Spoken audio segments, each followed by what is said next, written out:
하나님께서 그토록 오래 세웠다는 나를 방치해 주신 것이 아니고 안도의 위험과 동족의 위험과 이방 사람의 위협과 그것을 원하지 않겠습니까? 고고. 예수님을 인격적으로 만나서 예수님을 통해서 깨닫고 예수님을 통해서 발견하게 되고 하나님의 부르심을 받고 체험한 한 세대가 지나가면 고고.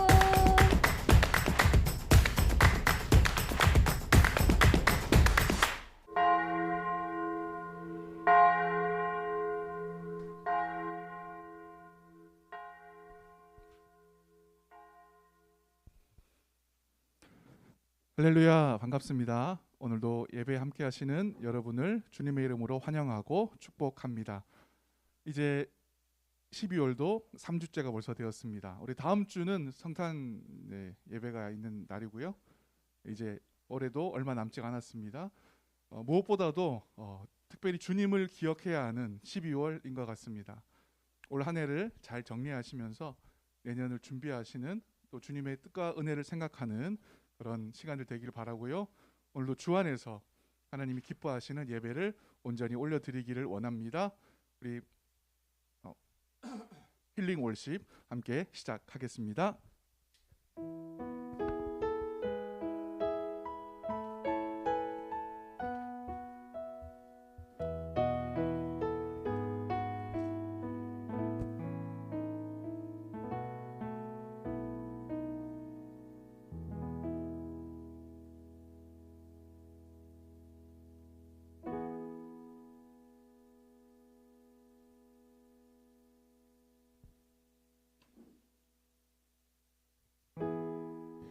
주 오셔서 구하시리, 주 오셔서 구원하시리. 약한 자들에게 강한 능력으로 주 오셔서 구원하시리. 주 오셔서 주 오셔서 구원하시리. 눈을 들어보라, 회복의 능력을 주 오셔서 구원하시리.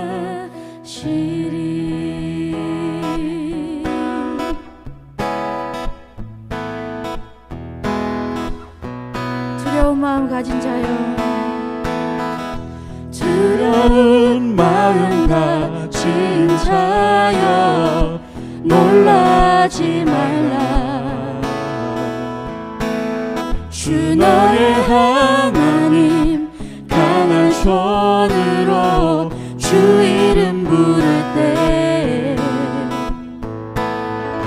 주님 구하시리. 주 오셔서 구하시리. 주 오셔서 구원하시리. 약한 자들에게 강한 능력으로 주 오셔서 구원하시리. 주 오셔서 구하시리. 주 오셔서 구원하시리. 눈을 들어보라, 회복의 능력을 주 오셔서 구원하시리. 아멘. 상한 마음 가진 자여, 상한 마음 가진 자여, 낭망치 말라. 주 너의 하나님 사랑의 팔로 주 이름 부를 때 주님 구하시리. 주님 구하시리. 주 오셔서 구하시리. 주 오셔서 구원하시리. 약한 자들에게 강한 능력으로 주오셔서 구원하시리. 주오셔서 구하시리. 주오셔서 구원하시리. 눈을 들어보라. 회복의 능력을 주오셔서 구원하시리.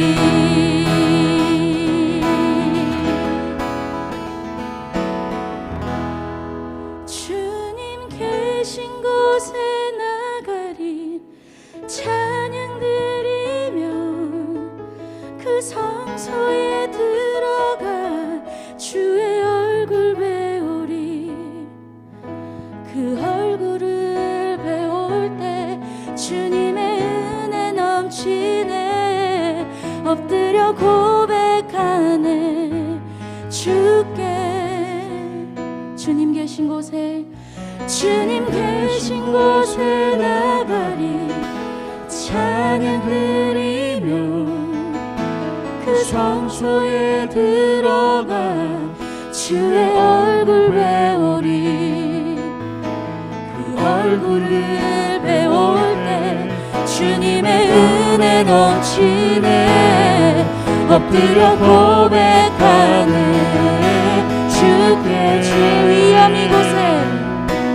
주의 위엄 이곳에 가득해. 전능하신 하나님 아버지 찬양받기 합당한 존귀하신 주님. 주의 위엄 이곳에 가득해.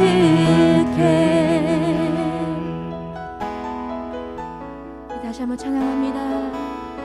주님 계신 곳에 나가리 찬양 드리며 그 성소에 들어가 주의 얼굴 배우리. 그 얼굴을 배울 때 주님의 은혜 넘치네. 엎드려 고백하네. 주께 아멘. 주의 위엄 이곳에 가득해. 전능하신 하나님 아버지 찬양받기 합당한 존귀하신 주님.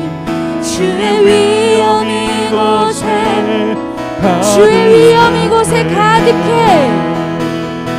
주의 위엄 이곳에 가득해. 전능하신 하나님 아버지 찬양받기 합당한 존귀하신 주님. 주의 위엄 이곳에 우리 목소리로만 찬양합니다. 주의 위엄 이곳에 가득해. 전능하신 하나님 아버지 찬양받기 합당한 존귀하신 주님. 주의 위엄 이곳에 가득해. 아멘. 그렇습니다. 저번 주에 우리가 설교 들었듯이 찬양받기 합당하신 주님을 항상 찬양하는 마음을 가졌으면 좋겠습니다.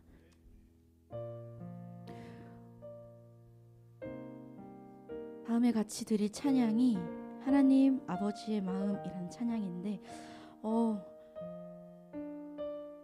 가사가 너무 심오해요.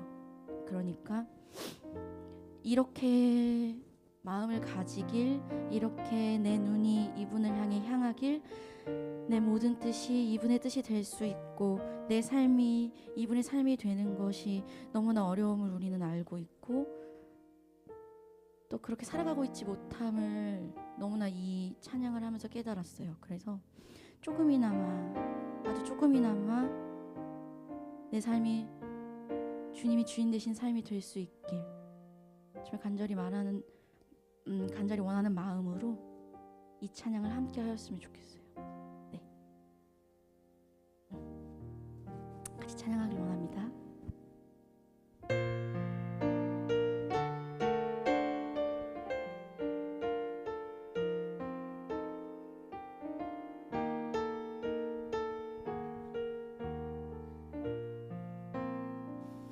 아버지, 당신의 마음이 있는 곳에 나의 마음이 있기를 원해요.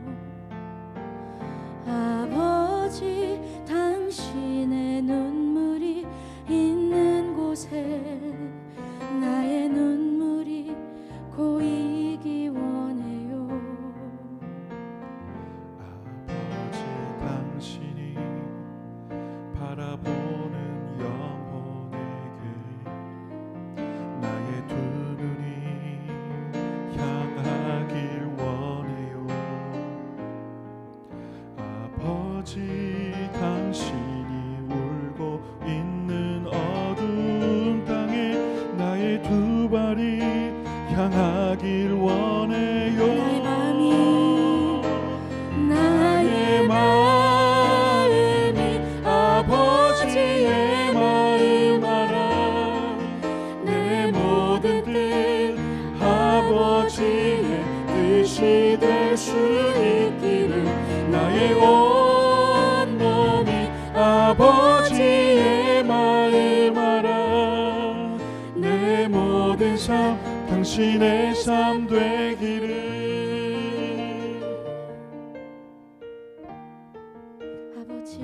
아버지, 당신의 마음이 있는 곳에 나의 마음이 있기를 원해요. 우리 가사를 묵상하면서 아버지, 당신의 눈물이 있는 곳에 나의 눈물이 고이기 원해요. 아버지, 당신이 바라보는 영혼에게 나의 두 눈이 향하기 원해요. 아버지, 당신이 울고 있는 어두운 땅에 나의 두 발이 향하기 원해요. 마음이 아버지의 마음 알아. 내 모든 뜻 아버지의 뜻이 될 수 있기를 나의 온 몸이 아버지의 마음 알아. 내 모든 삶 당신의 삶 우리 다시 한번 찬양합니다. 나의 마음이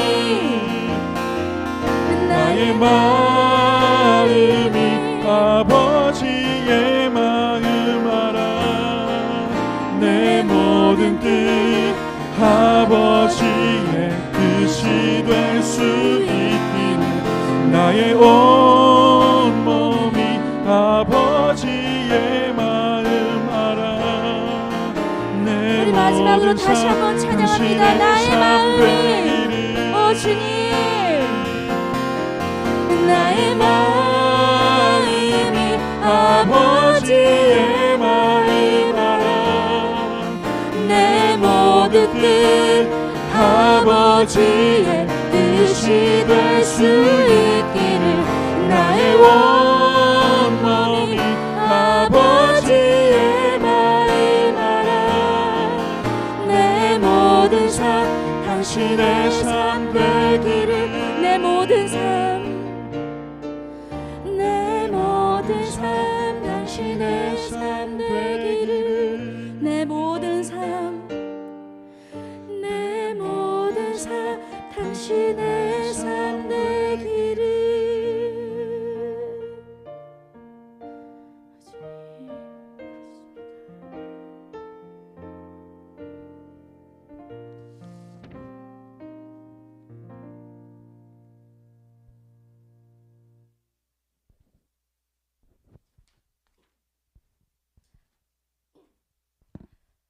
하나님 아버지 감사합니다. 오늘도 이 예배 자리에 나올 수 있게 해주심, 이 자리로 인도해 주신 그 발걸음, 건강한 발걸음으로 인도해 주셔서 너무 감사합니다.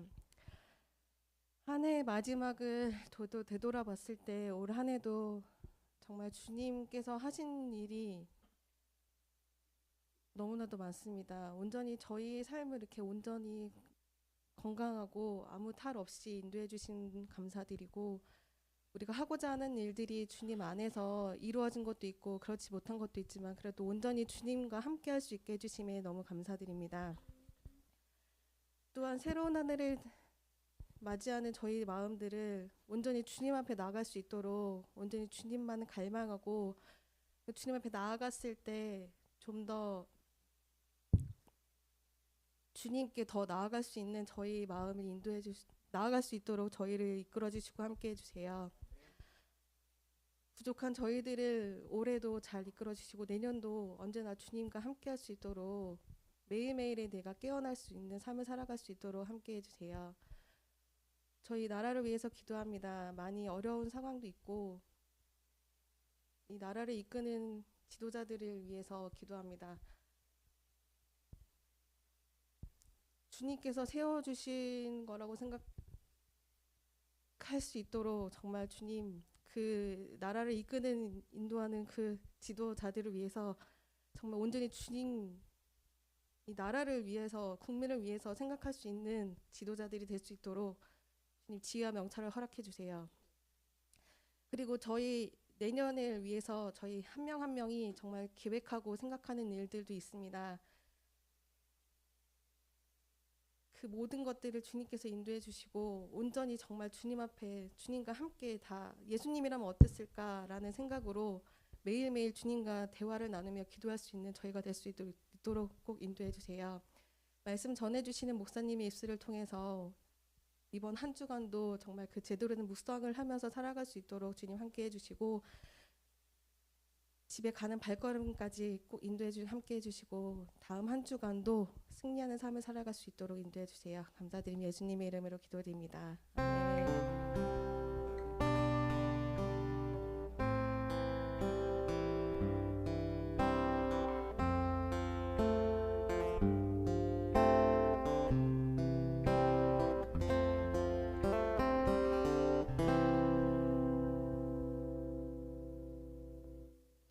네, 교회 소식을 알려드리겠습니다. 화면에 나오는 자막을 참고하시기 바랍니다.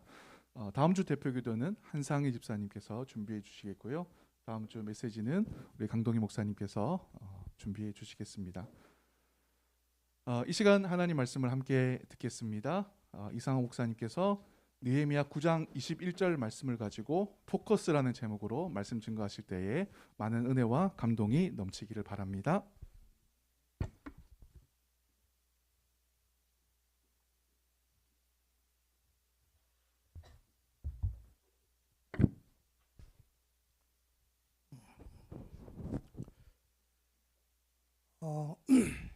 설교하기 전에 광고 말씀 하나 더 드리겠습니다. 다음 주로 저희 사회로 그 다음에 찬양으로 여러 가지로 많은 일을 감당해 주셨던 엄지영 목사님께서 구돌교회를 이제 떠나게 됐습니다. 그래서 내년부터는 또 마음에 품고 있는 그런 계획이 있으실 것이고 주님께서 인도하시는 선한 계획이 있을 줄 믿습니다. 그래서 그동안 3년 동안 저희 구돌교회 식구들과 함께 하시면서 음으로 양으로 많은 일을 감당해 주신 엄정 목사님의 그 수고에 감사드리면서 다음 주에 마지막으로 볼 때까지 여러분들 그 개인적으로 교제 좀 하시고, 그리고 떠나신 그 이후의 발길을 위해서, 그 가족을 위해서 함께 기도해 주셨으면 합니다. 예, 그동안 감사했습니다. 예, 다음 주에 뭐 환송회를 또 하겠지만 일단 예, 수고하셨다고 감사 말씀드리겠습니다.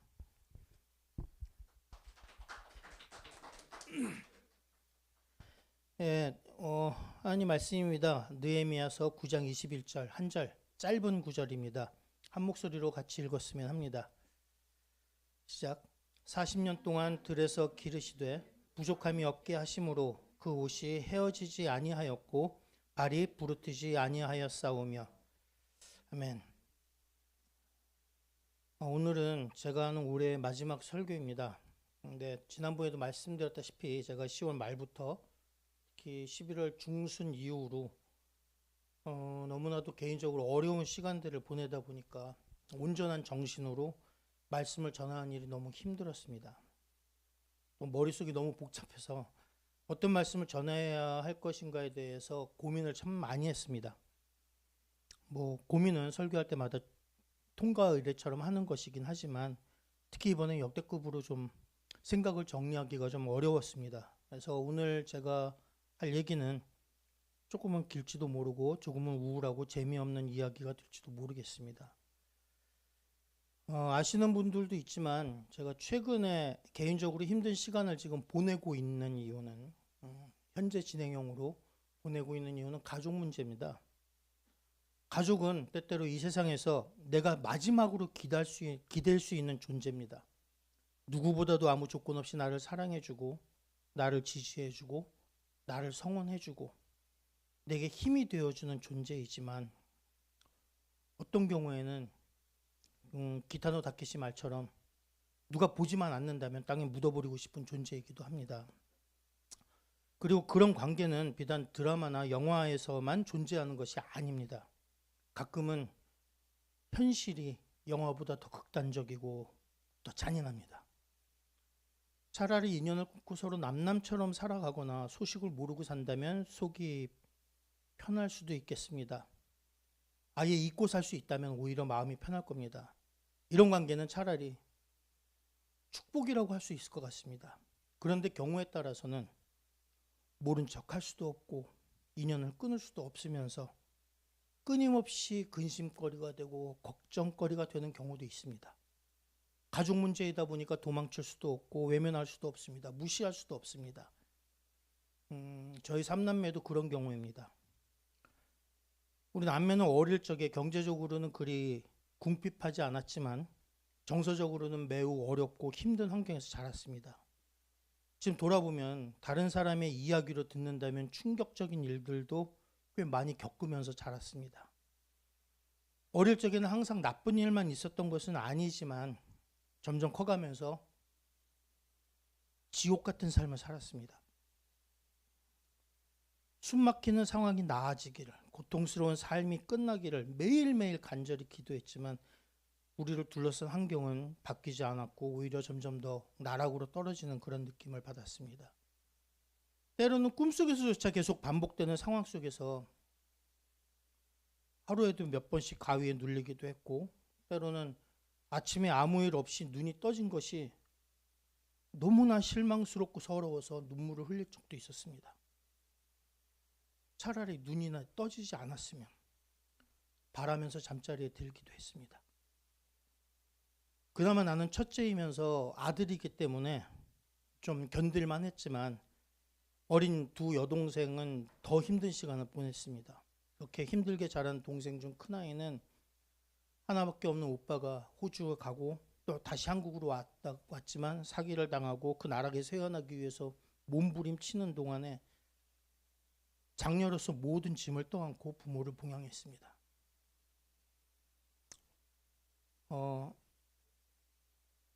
그런데 계모는 고사하고 부모에게조차 단 한 번도 고맙다는 말을, 진심 어린 고맙다는 그런 표현을 제대로 들어본 적이 없습니다.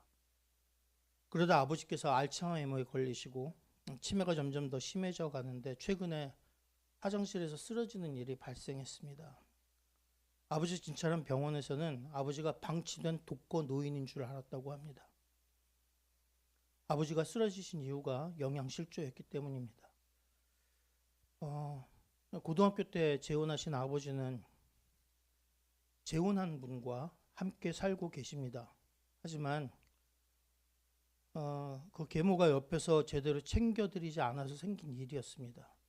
때때로 아이들이 들여다보고 과일하고 밑반찬하며 꼼꼼하게 챙겨드리고 밥 차리기도 어렵고 힘들다고 그래서 데워내기만 하면 먹을 수 있는 밀키트도 사고 햇반도 따로 사다 드렸습니다.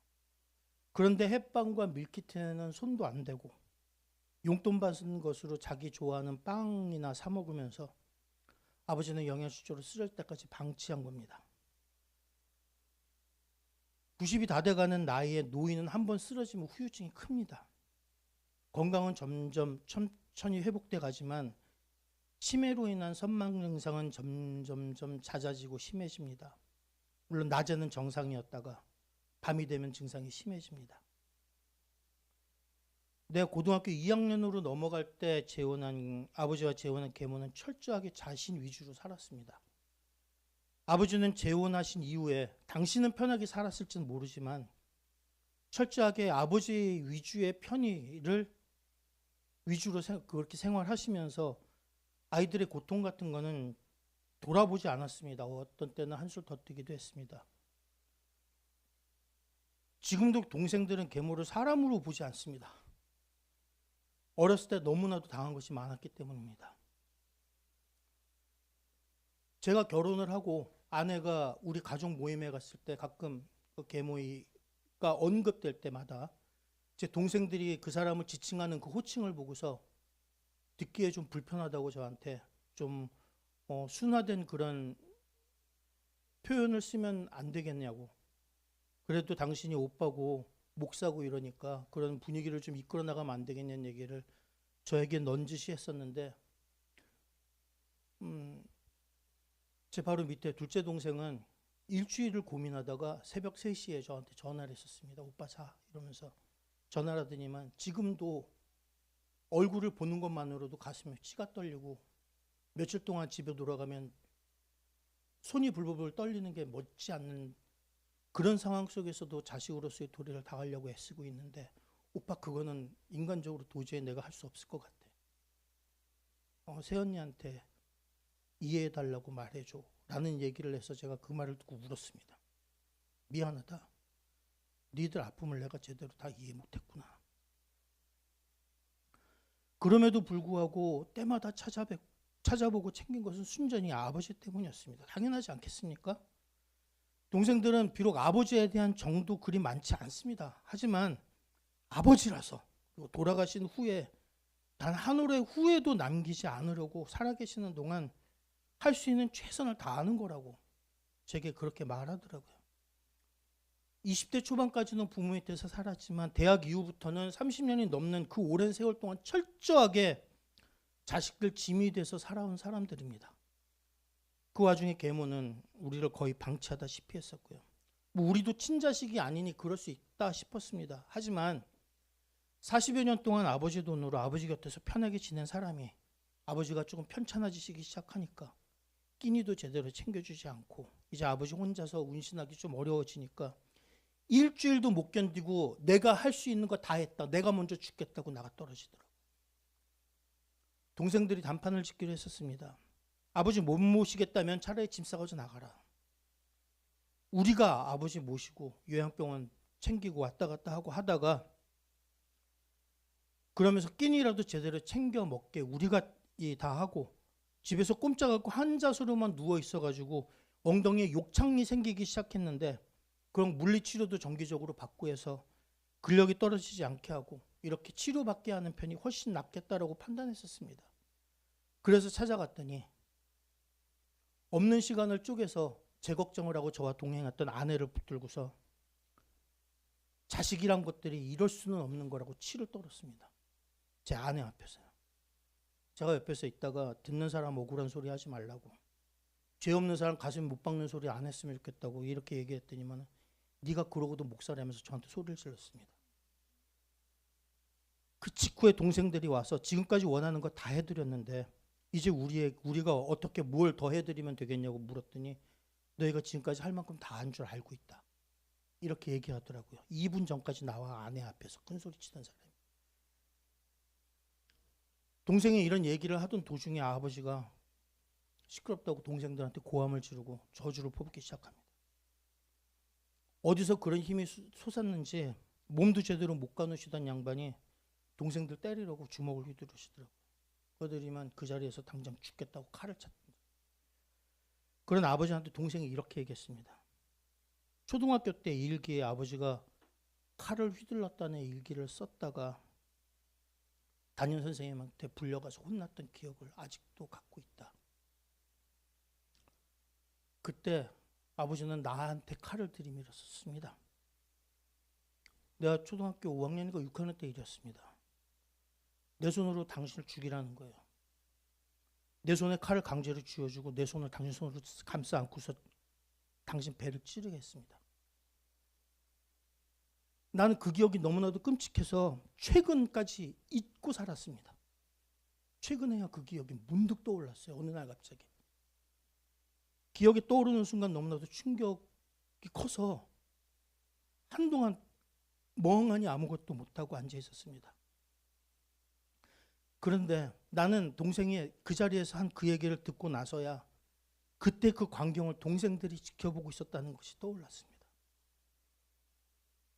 동생이 그렇게 얘기하더라고요. 그때 일이 아직까지도 큰 트라우마로 남아있는데 치매로 인해서건 아니면 제정신이건 간에 걸핏하면 그 자식들 앞에서 칼로 위협하는 것 이제는 그만할 때도 되지 않았냐.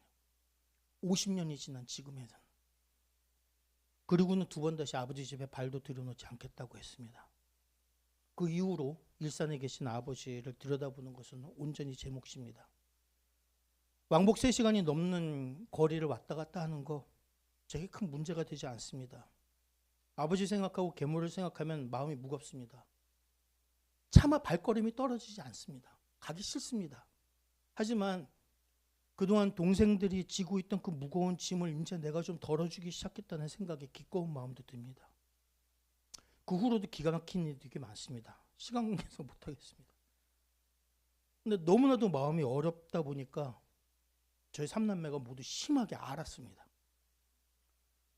그 이후에 아버지에 또 다른 문제가 있어서 아버지를 업고 병원을 왔다 갔다 몇 군데 다녔던 나는 크게 몸살을 앓았습니다. 나중에 힘이 빠져서 아스팔트 바닥에서 네 발로 기었습니다. 아버지를 업고서 일어날 수가 없어서.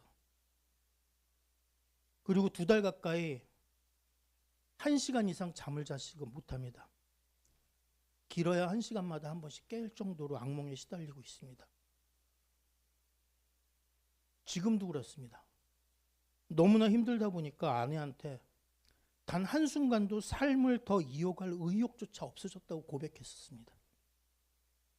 제 바로 밑에 동생은 입안이 다 터져서 물도 제대로 못 삼키고 눈 안에까지 그 핀 멍울이 수백 개가 지면서 그게 다시 터져나가서 앞을 제대로 사물을 분간하기 어려울 만큼 힘들었습니다. 그런데도 동생들은 영양식을 사서 보내고 너무 뜸하지 않게 아버지 찾아볼 수 있겠느냐고 저한테 전화를 합니다. 오빠 시간 돼? 언제쯤 아버지한테 가볼 수 있어?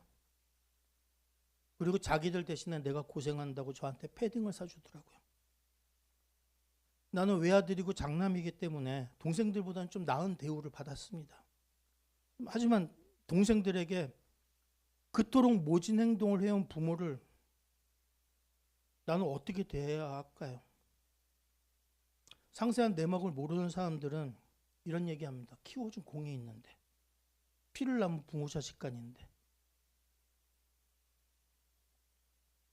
부모이기 때문에, 자식이기 때문에 어떻게 살아왔건 간에 남들에게 손가락질 받을 행동을 안 해야 하는 것이 마땅할까요? 그래도 먹여주고 키워주지 않았느냐는 얘기합니다. 부모는 자식에게 무조건 무한하게 봉양을 강요할 수 있을까요? 부모니까 그래도 될까요? 부모니까 험한 말을 해도 되고 폭력을 휘둘러도 되고 부모 말이니까 무조건 따라야 한다고 얘기를 할 수 있을까요? 이걸 만약 부부관계로 제가 한번 돌려봤습니다. 문득. 남편이 아내를 사랑하고 잘해주길 때도 있지만 때로는 가혹하게 폭력을 휘두르고 학대를 했다면 그 부부는 과연 건강한 관계를 갖고 있는 부부일까요? 큰 문제가 없다고 얘기할 수 있을까요? 그래도 사랑하니까? 나를 사랑하니까 나에게 폭력을 휘두르는 남편, 근데 그 폭력을 납득해야만 할까요? 아내니까, 남편이니까. 그래도 최선을 다해 섬겨야 한다고 생각할까요? 사정 아는 대부분의 사람들은 그만하라고, 그만해도 된다고 말합니다. 차라리 인연을 끊고 잊어버리고 산다면 좋겠다는 생각도 했습니다. 그런데 이런 일을 겪고 난 뒤에 바쁘게 일을 하다가 잠시 넋을 놓고 있을 때면은 지금까지는 한 번도 떠오르지 않았던 옛날 기억들이 생각납니다. 내 스스로 내가 자청해서 동의한 건 아니었지만 아무도 함께 하려고 하지 않아서 아버지랑 단둘이 여행을 떠난 적도 있었습니다. 그때 기억이 떠오르는 겁니다. 같이 밥을 먹었던 기억, 같이 숙소에 들어갔던 기억, 저녁 식사거리를 위해서 같이 장을 봤던 기억, 아버지하고 밤늦게 명작 영화들 찾아보고 그 당시 국내에 처음 소개됐던 중국 무협 비디오 빌려서 같이 보던 기억이 떠오르는 겁니다. 말씀 묵상할 때마다 긍휼과 사랑의 말씀만 보이는 거예요. 도망치고 싶었습니다. 외면하고 싶었습니다. 저는 매일 동생들한테 성경 한 구절씩 묵상할 수 있는 성경 한 구절씩 보낸다는 얘기를 한 적이 있었었는데 차마 제가 읽은 그 말씀을 보낼 수가 없겠더라고요. 걔네들 마음에 무거운 짐을 쥐어주는 것 같아서. 동생들에게는 애써 하나님이 주시는 격려의 말씀을 찾아서 보내고 있습니다. 그리고 기도하다 받은 말씀이 오늘 말씀이에요. 40년 동안 들에서 기르시되 부족함이 없게 하심으로 그 옷이 헤어지지 아니하였고 발이 부르트지 아니하였사오며 이집트에서 종살이하던 이스라엘 민족이 온 민족을 구원하시려는 하나님의 이적을 수십 차례 목도하고 경험하면서 살아온 것이 40년의 광야 생활이었습니다. 이스라엘 족속이 40년 동안 하나님의 기적이 있을 때마다 하나님을 찬양하고 하나님의 말씀을 따를 것을 맹세하고 약속했지만 조금만 아쉬울 것이 있거나 조금만 걱정스러운 일이 있거나 조금만 불편한 일이 있으면 그동안의 은혜 싹 잊고 불평 늘어놓고 대들고 원망합니다. 내 마음의 눈이 내가 원하는 것, 내게 주어지지 않는 것, 아쉬운 것에 고정되어 있다면 모든 것이 원망스럽고 불행하게 느껴질 수밖에 없습니다. 그런데 그 가운데서도 내게 주어진 것을 돌아보면 그 안에 분명 감사한 것이 있습니다. 내게 주어진 것, 내가 누린 것들이 과연 내게 자격이 있어서 주어지고 내가 누릴 수 있었는가를 생각해 보면 감사할 수밖에 없는 겁니다. 지난 12.9 참사 겪은 후에 누군가 우리가 무사히 보낸 하루는 아무 일도 일어나지 않은 것이 아니라 내게 일어날 수도 있었던 끔찍한 사고, 치명적인 불운, 슬픔과 우울한 일들을 기적적으로 피해 나간 하루였음에 감사한다. 이런 글을 쓴 적이 있습니다. 내게 잘못한 사람의 죄는 하나님께서 셈을 해주실 것이고 내게 잘못한 사람과의 관계는 당사자의 진심 어린 사과를 전제 조건으로 해서 재정립될 것이고 사회적으로 통용될 수 없는 죄악을 저지른 일이라면 우리가 몸담은 사회의 사법체계 안에서 처벌을 받을 것이지만 우리에게 닥친 불은 이것은 오직 하나님이 주시는 격려와 위로만으로 우리는 평안을 얻을 수 있고 우리에게 주어진 것이 무엇인가 우리가 하나님으로 받은 복이 얼마인가에 초점을 맞추고 적극적으로 감사하는 마음을 가질 때야 비로소 하나님이 우리에게 주시는 은혜를 깨달을 수가 있고, 우리는 하나님이 우리를 향해 품으신 사랑을 발견할 수가 있고, 하나님이 우리 삶에 적극적으로 개입해서 우리와 동행하시면서 우리를 지켜주시고 보호해 주심을 알 수 있게 됩니다. 그래서 우리는 불행 가운데서도 하느님이, 하늘만이 주실 수 있는 평안을 누릴 수 있는 것이고, 우리의 영혼이 온전히 설 수 있게 되는 힘을 얻을 수 있습니다. 이 험한 세상 속에서 살아가는 것 정말 힘든 일입니다. 사리사욕에 눈이 멀고 집단 이기주의가 팽배하고 가진 자의 횡포가 극에 달해가는 사회 속에서 사는 것은 더더욱 힘들고 어렵습니다.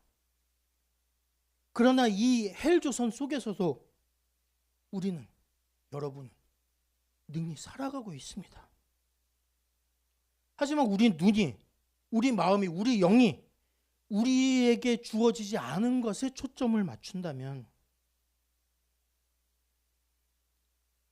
그것은 우리 사유사욕에 포커스가 맞춰진 것이고, 우리 마음이 우리에게 주어진 것에 초점이 맞춰질 때, 그곳에 포커싱이 될 때 우리 눈에 비로소 주님의 사랑이 느껴지게 되고 우리와 함께 하시는 주님의 임재를 알게 됩니다. 지옥은 따로 있지 않습니다.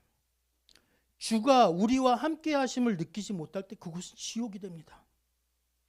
내가 얼마나 맞은 것을 가지고 얼마나 많은 것으로 누리고 살든 간에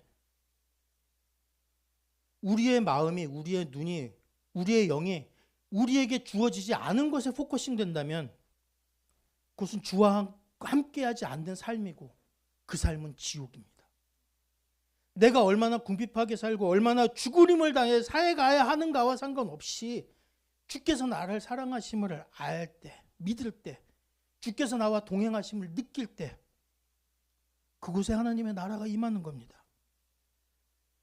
걱정과 근심 속에서 헤어나지 못하고 있을 때 온 마음과 온 생각의 포커스가 앞으로 어떻게 해나가야 하는가라는 고민에 맞춰져 있을 때 내 마음은 지옥에 있었습니다. 단 한순간도 더 이상 이 세상에서 힘든 짐을 지고 살아가고 싶지 않았고, 목숨이 끊어지지 않도록 호흡을 하는데 힘을 쓰는 것조차, 그런 의욕조차 완전히 사라졌을 때, 그래서 나는 1분 1초도 더 살고 싶은 의욕을 느낄 수가 없다는 고백을 아내한테 했을 때 그 말을 들은 아내는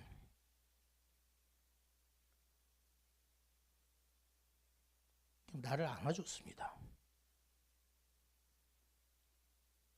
나를 사랑하는 자신이 내 곁에 있음을 잊지 말라고 했습니다. 나보다 더 몸이 아프고 나보다 더 고생하면서 살아가면서도 하루 2시간밖에 못 자는 삶을 10년 이상 지속해 오면서도 나를 생각해서 옷을 사서 보내는 동생이 나한테는 있습니다.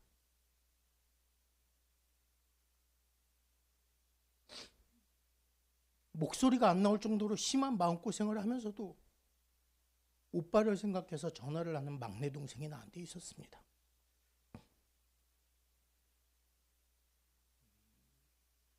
그리고 각자 어려운 삶을 살고 바쁜 삶을 살면서도 나를 위해서 함께 걱정해주고 기도해주는 교회 식구들이 있었습니다. 그리고 이런 사람들을 내게 보내주신 하나님의 사랑이 내게 있었습니다. 그래서 나는 감사합니다. 동생들은 분명 저보다도 더 혹독한 환경 속에서 나보다 더 많은 상처를 입으면서 살아왔지만, 그래서 아직도 길을 걷다가도 예전 생각이 나면 그 자리에 주저앉아서 펑펑 울 정도로 상처가 깊지만, 그래서 주먹도 제대로 못 쥘 정도로 손발이 아프고 아무리 치료를 받아도 관절과 근육의 통증이 사라지지 않을 만큼 아프지만 심한 약을 먹어서, 되게 독한 약을 먹어서 코로나 백신을 단 한 번도 맞지 못할 정도로, 의사가 맞지 말라고 권할 정도로 몸이 안 좋지만, 그래도 어느 누구와 비교해도 결코 부끄럽지 않을 동생들이 그렇게 부끄럽지 않은 사람으로 그렇게 자랐습니다. 그 어려운 환경 속에서 우리가 삐뚤어질 수 있는 기회가 손으로 꼽을 수 없을 만큼 많이 있었음에도 불구하고 망가지지 않게 멀쩡히 자랐더라고요. 그림 하나 볼게요. 우리는 살아가면서 여러 가지 상황으로 인해서 상처받습니다. 하지만 우리는 그 모든 어려움을 극복하고 살아남았습니다.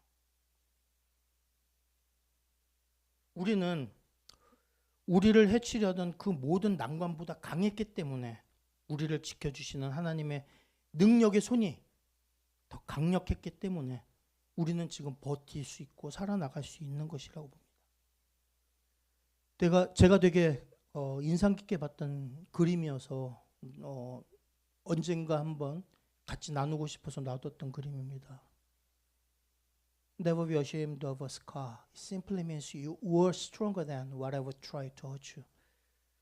제가 옆에 한글로 번역해놨습니다. 결코 흉터를 부끄러워하지 마라.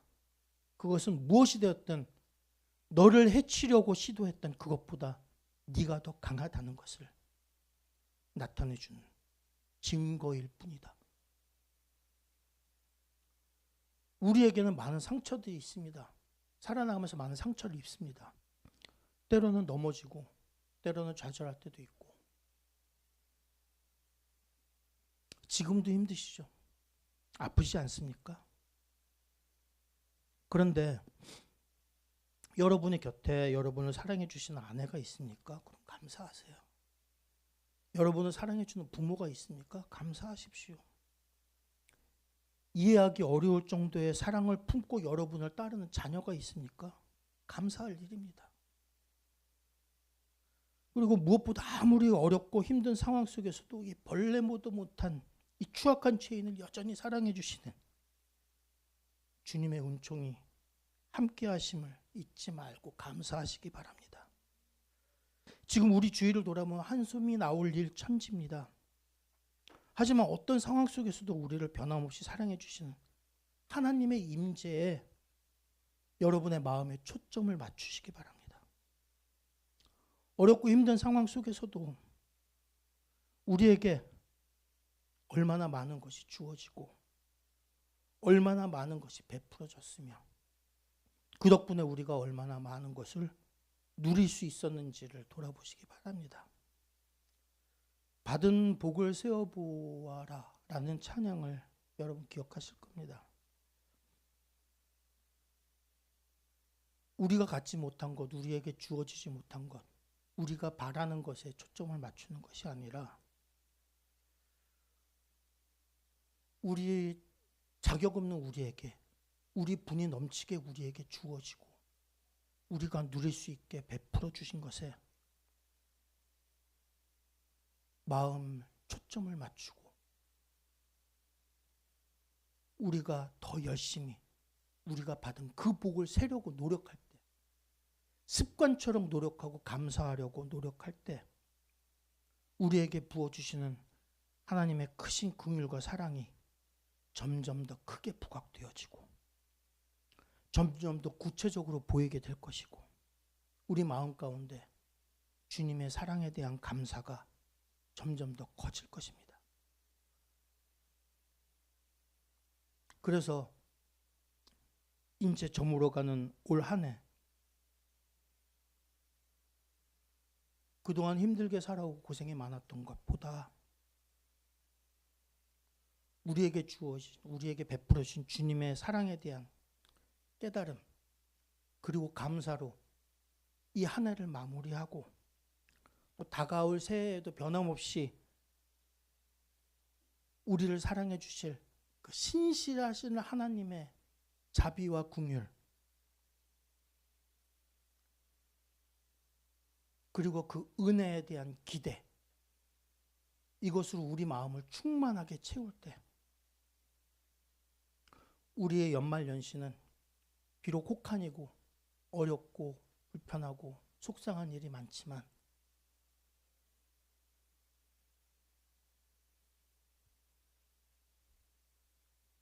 분에 넘치게 우리에게 채워주시는 감사한 일들로 충만한 그런 연말연시가 되리라 믿습니다.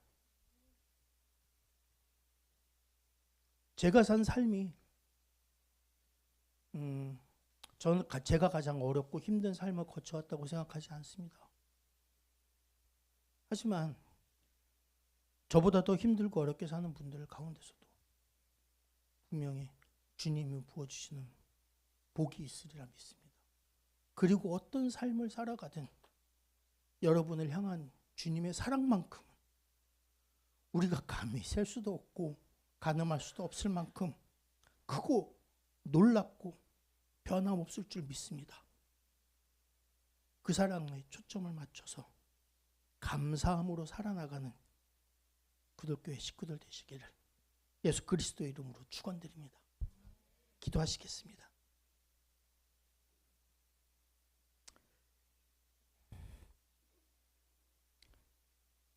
사랑의 하나님 감사드립니다. 올 한 해 눈앞까지 다가와 있는 그 끝을 보면서 주님 지난 한 해의 삶을 돌아보고 그 가운데서 우리를 포기하지 않으시고 우리와 동행하시면서 우리를 붙들어 주시고 우리를 위로해 주시고 우리를 격려해 주시고 알게 모르게 힘 주시고 끝없는 사랑과 은혜로서 우리가 누릴 수 있는 많은 것들을 베풀어 주신 주님의 그 은혜를 돌아보는 귀한 시간을 저에게 허락해 주셔서 감사드립니다. 주님, 바라옵고 원하옵기는 우리의 마음이 우리 육신이 원하는 것, 세상의 가치관으로 봐서 그럴듯해 보이는 것을 바라는 것에 초점을 맞추는 것이 아니라 이미 우리에게 주어진 하나님의 크신 사랑과 은혜에 초점을 맞추고 그것을 세워보면서 감사와 찬양으로 우리의 삶을 채워나갈 수 있도록 저의 영의 눈을 더 밝게 뜨도록 하여 주시옵소서. 저희의 마음이 언제나 빛 가운데 계신 주님만을 앙망하고 주님과 함께 동행하는 삶을 갈망하는 그런 하루하루가 될 수 있도록 주여 인도하여 주시옵소서. 단 한순간도 우리의 눈이 세상 속을 향해서 주님이 우리 곁에 계심을 잊고 지옥 같은 삶 속에 빠지지 않도록 저희의 마음을 주님의 그 강하신 오른손으로 붙들어 주시옵소서. 비록 순간순간 어렵고 힘든 상황에 맞부딪혀 우리가 주저앉고 엎드러지더라도 주님의 크신 손으로 우리를 다시 이렇게 세워주시고 우리에게 힘 주시옵시고 우리를 격려해 주시고 우리를 향한 주님의 그 구원의 크신 약속을 상기하도록 하여 주셔서 그것을 바라보고 그를 통해서 우리가 다시 한 걸음 더 나아갈 수 있는 힘을 얻을 수 있도록 저의 마음을 붙들어 주시옵소서. 그래서 이 힘든 세상 속을 살면서 주님의 사랑, 그 은혜를, 그 은혜에 대한 감사로 충만한 마음으로 주위 사람들을 돌아보고 우리가 받은 그 은혜와 사랑을 전하려고 노력하는 그런 구들교회 식구들 한 사람 한 사람이 될 수 있도록 주여 인도하여 주시옵소서. 이제는 우리 주 예수 그리스도의 무한하신 은혜와 하나님 아버지의 큰 사랑하심과 성령 하나님의 내주 역사 인도하심이 우리가 받은 은혜를 더 낱낱이 세워가면서 그를 통한 주님의 사랑을 깨닫고 그 감사로 우리의 삶을 충만하게 채워나가기 위해 노력하는 그들 교회 모든 성도들과 그 가정과 그 삶 위에 지금부터 영원토록 함께 하시기를 축원하옵나이다.